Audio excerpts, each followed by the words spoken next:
कृष्ण वंदे जगद्गुरुम। 18वां अध्याय का 66वां श्लोक। सर्वधर्मान् परित्यज्य मामेकं शरणं व्रज, त्वा सर्वपापेभ्यो मोक्षयिष्यामि मा शुचः। ऊपर कहे गए श्लोकों का अर्थ है, संपूर्ण धर्मों का आश्रय छोड़कर तू केवल मेरी शरण में आ जा। मैं तुझे संपूर्ण पापों से मुक्त कर दूंगा, चिंता मत कर। सर्वधर्मान् परित्यज्य मामेकं शरणं व्रज का अर्थ है, भगवान कहते हैं कि संपूर्ण धर्मों का आश्रय धर्म के निर्णय का विचार छोड़कर अर्थात क्या करना है और क्या नहीं करना है, इसको छोड़कर केवल एक मेरी ही शरण में आ जा। स्वयं भगवान के शरणागत हो जाना, यह संपूर्ण साधनों का सार है। इसमें शरणागत भक्त को अपने लिए कुछ भी करना शेष नहीं रहता। शरणागत भक्त शरीर को लेकर माने जाने वाले गोत्र, जाति, नाम आदि को भगवान के चरणों में अर्पण करके निर्भय, निःशोक, निश्चिंत और निःशंक हो जाता है। गीता के अनुसार यहाँ धर्म शब्द कर्तव्य कर्म का वाचक है, कारण कि इसी अध्याय के 41वें से 44वें श्लोक तक स्वभावज कर्म शब्द आए हैं। फिर 37वें श्लोक के पूर्वार्ध में स्वधर्म शब्द आया है। उसके बाद 47वें श्लोक के ही उत्तरार्ध में तथा 48वें श्लोक में कर्म शब्द आया है। तात्पर्य यह हुआ कि आदि और अंत में कर्म शब्द आया है और बीच में स्वधर्म शब्द आया है, तो इससे स्वतः ही धर्म शब्द कर्तव्य कर्म का वाचक सिद्ध हो जाता है। गीता का पूरा अध्ययन करने से यह मालूम होता है कि मनुष्य को किसी भी हालत में कर्तव्य कर्म का त्याग नहीं करना चाहिए। अर्जुन तो युद्धरूप कर्तव्य कर्म छोड़कर भिक्षा मांगना श्रेष्ठ समझते थे, परंतु भगवान ने इसका निषेध किया। इससे भी यही सिद्ध होता है कि यहाँ स्वरूप से धर्मों का त्याग नहीं है। अब विचार यह करना है कि यहाँ संपूर्ण धर्मों के त्याग से क्या लेना चाहिए। गीता के अनुसार संपूर्ण धर्मों अर्थात कर्मों को भगवान के अर्पण करना ही सर्वश्रेष्ठ धर्म है। इसमें संपूर्ण धर्मों के आश्रय का त्याग करना और केवल भगवान का आश्रय लेना, दोनों बातें सिद्ध हो जाती हैं। धर्म का आश्रय लेने वाले बार बार जन्म मरण को प्राप्त होते हैं। इसलिए धर्म का आश्रय छोड़कर भगवान का ही आश्रय लेने पर फिर अपने धर्म का निर्णय करने की जरूरत नहीं रहती। आगे अर्जुन के जीवन में ऐसा हुआ भी है। अर्जुन का कर्ण के साथ युद्ध हो रहा था। इस बीच कर्ण के रथ का चक्का पृथ्वी में धंस गया। कर्ण रथ से नीचे उतरकर रथ के चक्के को निकालने का उद्योग करने लगा और अर्जुन से बोला कि जब तक मैं यह चक्का निकाल न लूं तब तक तुम ठहर जाओ, क्योंकि तुम रथ पर हो और मैं रथ से रहित हूं और दूसरे कार्य में लगा हुआ हूं। ऐसे समय रथी को उचित है कि उस पर बाण न छोड़े। तुम सहस्रार्जुन के समान शस्त्र और शास्त्र के ज्ञाता हो और धर्म को जानने वाले हो, इसलिए मेरे ऊपर प्रहार करना उचित नहीं है। कर्ण की बात सुनकर अर्जुन ने बाण नहीं चलाया। तब भगवान ने कर्ण से कहा कि तुम्हारे जैसे आताई को किसी तरह से मार देना धर्म ही है, पाप नहीं। और अभी अभी तुम 6 महारथियों ने मिलकर अकेले अभिमन्यु को घेरकर उसे मार डाला। अतः धर्म की दुहाई देने से कोई लाभ नहीं है। हाँ, यह सौभाग्य की बात है कि इस समय तुम्हें धर्म की बात याद आ रही है, पर जो स्वयं धर्म का पालन नहीं करता उसे धर्म की दुहाई देने का कोई अधिकार नहीं है। ऐसा कहकर भगवान ने अर्जुन को बाण चलाने की आज्ञा दी तो अर्जुन ने बाण चलाना आरंभ कर दिया। इस प्रकार यदि अर्जुन अपनी बुद्धि से धर्म का निर्णय करते तो भूल कर बैठते, अतः उन्होंने धर्म का निर्णय भगवान पर ही रखा और भगवान ने धर्म का निर्णय किया भी। अर्जुन के मन में संदेह था कि हम लोगों के लिए युद्ध करना श्रेष्ठ है अथवा युद्ध न करना श्रेष्ठ है। यदि हम युद्ध करते हैं तो अपने कुटुंब का नाश होता है और अपने कुटुंब का नाश करना बड़ा भारी पाप है। इससे तो अनर्थ परंपरा ही बढ़ेगी। दूसरी तरफ हम लोग देखते हैं तो क्षत्रिय के लिए युद्ध से बढ़कर श्रेय का कोई साधन नहीं है।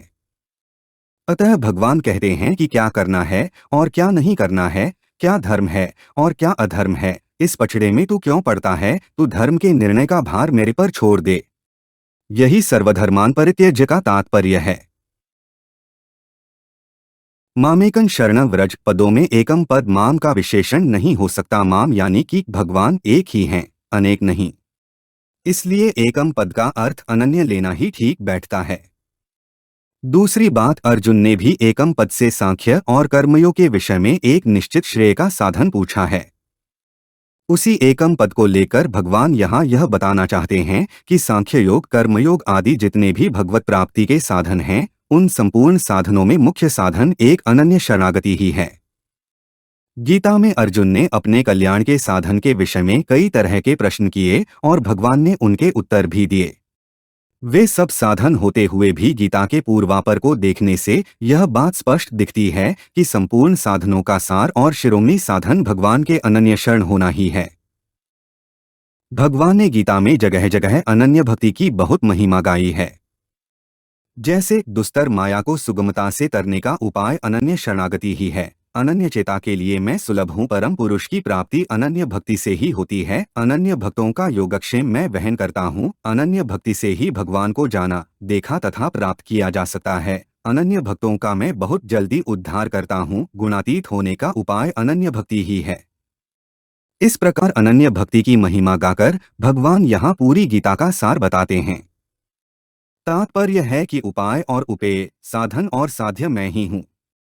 मामेकं शरणं व्रज का तात्पर्य मन बुद्धि के द्वारा शरणागति को स्वीकार करना नहीं है, प्रत्युत स्वयं को भगवान की शरण में जाना है। कारण कि स्वयं के शरण होने पर मन, बुद्धि, इंद्रिया, शरीर आदि भी उसी में आ जाते हैं, अलग नहीं रहते। अहत्वा सर्वपापेभ्यो मोक्षयिष्यामि मा शुचः का अर्थ है। यहाँ कोई ऐसा मान सकता है कि पहले अध्याय में अर्जुन ने जो युद्ध से पाप होने की बातें कही थीं, उन पापों से छुटकारा दिलाने का प्रलोभन भगवान ने दिया है। परंतु यह मान्यता युक्तिसंगत नहीं है, क्योंकि जब अर्जुन सर्वथा भगवान के शरण हो गए हैं, तब उनके पाप कैसे रह सकते हैं और उनके लिए प्रलोभन कैसे दिया जा सकता है, अर्थात उनके लिए प्रलोभन देना बनता ही नहीं। हाँ, पापों से मुक्त करने का प्रलोभन देना हो तो वह शरणागत होने के पहले ही दिया जा सकता है, शरणागत होने के बाद नहीं। मैं तुझे संपूर्ण पापों से मुक्त कर दूंगा, इसका भाव यह है कि जब तू संपूर्ण धर्मों का आश्रय छोड़कर मेरी शरण में आ गया और शरण होने के बाद भी तुम्हारे भावों, वृत्तियों, आचरणों आदि में फर्क नहीं पड़ा, अर्थात उनमें सुधार नहीं हुआ, भगवत प्रेम, भगवत दर्शन आदि नहीं हुए और अपने में अयोग्यता, अंधिकारिता, निर्बलता आदि मालूम होती है, तो भी उनको लेकर तुम चिंता या भय मत करो। कारण कि जब तुम मेरी अनन्य शरण हो गए तो वह कमी तुम्हारी कमी कैसे रही, उसका सुधार करना तुम्हारा काम कैसे रहा, वह कमी मेरी कमी है। अब उस कमी को दूर करना, उसका सुधार करना मेरा काम रहा। तुम्हारा तो बस एक ही काम है, वह काम है निर्भय, निःशोक, निश्चिंत और निःशंक होकर मेरे चरणों में पड़े रहना। परंतु अगर तेरे में भय, चिंता, वहम आदि दोष आ जाएंगे तो वे शरणागति में बाधक हो जाएंगे और सब भार तेरे पर आ जाएगा। शरण होकर अपने पर भार लेना शरणागति में कलंक है। जैसे विभीषण भगवान राम के चरणों की शरण हो जाते हैं तो फिर विभीषण के दोष को भगवान अपना ही दोष मानते हैं। एक समय विभीषण जी समुद्र के इस पार आए। वहां विप्रघोष नामक गांव में उनसे एक अज्ञात ब्रह्महत्या हो गई। इस पर वहां के ब्राह्मणों ने इकट्ठे होकर विभीषण को खूब मारा पीटा, पर वे मरे नहीं। फिर ब्राह्मणों ने उन्हें जंजीरों से बांधकर जमीन के भीतर एक गुफा में ले जाकर बंद कर दिया। राम जी को विभीषण के कैद होने का पता लगा तो वे पुष्पक विमान के द्वारा तत्काल विप्रघोष नामक गांव में पहुंच गए और वहां विभीषण का पता लगाकर उनके पास गए। ब्राह्मणों ने राम जी का बहुत आदर सत्कार किया और कहा कि महाराज, इसने ब्रह्महत्या कर दी है। इसको हमने बहुत मारा पर यह मरा नहीं। भगवान राम ने कहा कि हे ब्राह्मणों, विभीषण को मैंने कल्पतक की आयु और राज्य दे रखा है, वह कैसे मारा जा सकता है और उसको मारने की जरूरत ही क्या है, वह तो मेरा भक्त है। भक्त के लिए मैं स्वयं मरने को तैयार हूँ। दास के अपराध की जिम्मेवारी वास्तव में उसके मालिक पर ही होती है, अर्थात मालिक ही उसके दंड का पात्र होता है। अतः विभीषण के बदले में आप लोग मेरे को ही दंड दें। भगवान की यह शरणागत वत्सलता देखकर सब ब्राह्मण आश्चर्य करने लगे और उन सबने भगवान की शरण ले ली। तात्पर्य यह हुआ कि मैं भगवान का हूँ और भगवान मेरे हैं। इस अपनेपन के समान योग्यता, पात्रता, अधिकारिता आदि कुछ भी नहीं है। यह संपूर्ण साधनों का सार है। छोटा सा बच्चा भी अपनेपन के बल पर ही आधी रात में सारे घर को नचाता है, अर्थात जब वह रात में रोता है तो सारे घर वाले उठ जाते हैं और उसे राजी करते हैं। इसलिए शरणागत भक्त को अपनी योग्यता आदि की तरफ न देखकर भगवान के साथ अपनेपन की तरफ ही देखते रहना चाहिए। माँ शुचय का तात्पर्य है। एक, मेरे शरण होकर तू चिंता करता है, यह मेरे प्रति अपराध है, तेरा अभिमान है और शरणागति में कलंक है। मेरे शरण होकर भी मेरा पूरा विश्वास भरोसा न रखना ही मेरे प्रति अपराध है। अपने दोषों को लेकर चिंता करना वास्तव में अपने बल का अभिमान है, क्योंकि दोषों को मिटाने में अपनी सामर्थ्य मालूम देने से ही उनको मिटाने की चिंता होती है। हाँ, अगर दोषों को मिटाने में चिंता न होकर दुख होता है तो दुख होना इतना दोषी नहीं है। जैसे छोटे बालक के पास कुत्ता आता है तो वह कुत्ते को देखकर रोता है, चिंता नहीं करता। ऐसे ही दोषों का न सुहाना दोष नहीं है, प्रत्युत चिंता करना दोष है।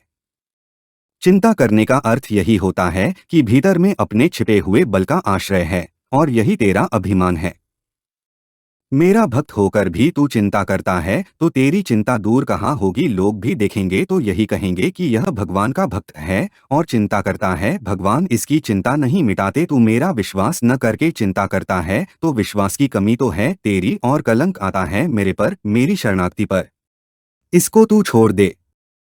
2, तेरे भाव वृत्तियाँ आचरण शुद्ध नहीं हुए हैं तो भी तू इनकी चिंता मत कर, इनकी चिंता मैं करूंगा। 3, दूसरे अध्याय के 7वें श्लोक में अर्जुन भगवान के शरण हो जाते हैं और फिर 8वें श्लोक में कहते हैं कि इस भूमंडल का धन धान्य से संपन्न निष्कंटक राज्य मिलने पर अथवा देवताओं का आधिपत्य मिलने पर भी इंद्रियों को सुखाने वाला मेरा शोक दूर नहीं हो सकता। भगवान मानो कह रहे हैं कि तेरा कहना ठीक ही है, क्योंकि भौतिक नाशवान पदार्थों के संबंध से किसी का शोक कभी दूर हुआ नहीं, हो सकता नहीं और होने की संभावना भी नहीं। परंतु मेरे शरण होकर जो तू शोक करता है, यह तेरी बड़ी भारी गलती है। तू मेरे शरण होकर भी भार अपने सिर पर ले रहा है। 4, शरणागत होने के बाद भक्त को लोक परलोक, सद्गति दुर्गति आदि किसी भी बात की चिंता नहीं करनी चाहिए।